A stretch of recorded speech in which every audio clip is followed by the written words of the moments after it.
Assalamualaikum warahmatullahi wabarakatuh. Perkenalkan, nama saya Zuhri Aulia, alamat Dusun Sedorejo atau Konsensi, dan saya merupakan salah satu guru di Yayasan Nurul Ikhwan Konsensi. Baiklah, pada kesempatan kali ini di mata pelajaran prakarya bagi kelas 9 semester ganjil MTS Nurul Ikhwan Konsensi, kita akan membahas tentang kerajinan bahan keras. Yang akan kita bahas pada kesempatan kali ini adalah prinsip kerajinan bahan keras. Dalam prinsip kerajinan bahan keras ini terbagi beberapa prinsip. Yang pertama ada keunikan dari segi bahan kerajinan.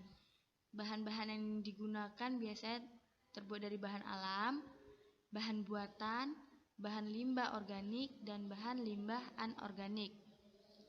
Bahan limbah alam adalah bahan yang murni dari alam tanpa campur tangan bahan atau zat-zat kimia lainnya. Contohnya di sini bambu, ada juga kayu yang bersifat keras karena memang tema kita kan kerajinan bahan keras.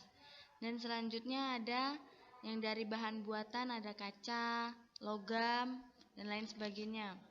Dan selanjutnya adalah limbah organik. Di sini ada kulit jagung, dan limbah anorganik adalah bekas-bekas limbah-limbah keramik. Dan selanjutnya, prinsip selanjutnya adalah keragaman muatan nilai dalam produk kerajinan.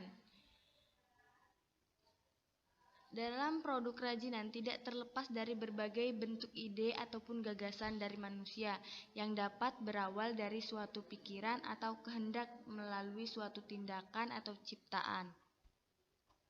Di sini ada beberapa nilai-nilai yang dapat dimuat dari suatu produk adalah yang pertama, produk dengan nilai fungsional.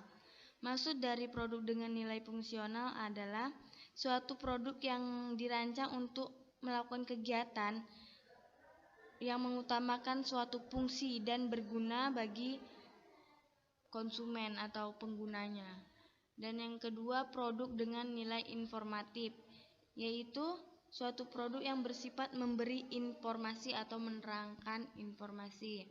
Dan yang ketiga, produk dengan nilai simbolis. Maksudnya suatu produk itu biasanya merupakan suatu tanda atau pengenal dari suatu gagasan atau objek tertentu. Yang keempat, produk dengan nilai prestis atau kewibawaan. Maksudnya suatu produk itu bisa menimbulkan sebuah rasa hormat atau wibawa dari seseorang yang memiliki produk tersebut.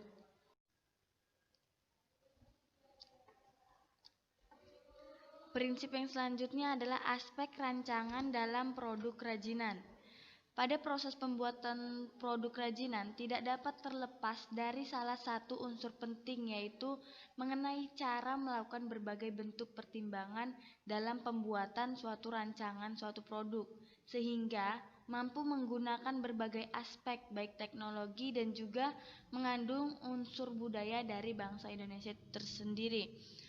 Produk kerajinan mengandung berbagai bentuk faktor yang dijadikan sebagai acuan dan juga bahan pertimbangan.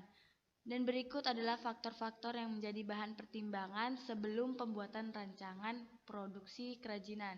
Yang pertama ada faktor teknis, faktor ekonomis, faktor ergonomis, faktor sains dan teknologi, faktor estetika, dan yang terakhir adalah faktor kondisi lingkungan. Kita akan bahas satu persatu.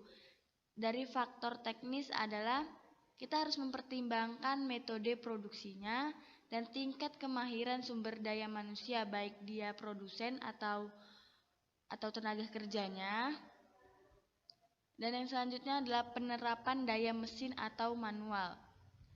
Dan yang selanjutnya adalah faktor yang perlu kita pertimbangkan adalah faktor ekonomis. Bagaimana produk yang akan kita ciptakan dengan selera masyarakat dan nilai jual dan keberadaan suku cadang produk kita nanti, dan bagaimana cara pemasarannya dan sistem pemasok distribusinya bagaimana. Itu yang harus kita pertimbangkan dari faktor ekonomis.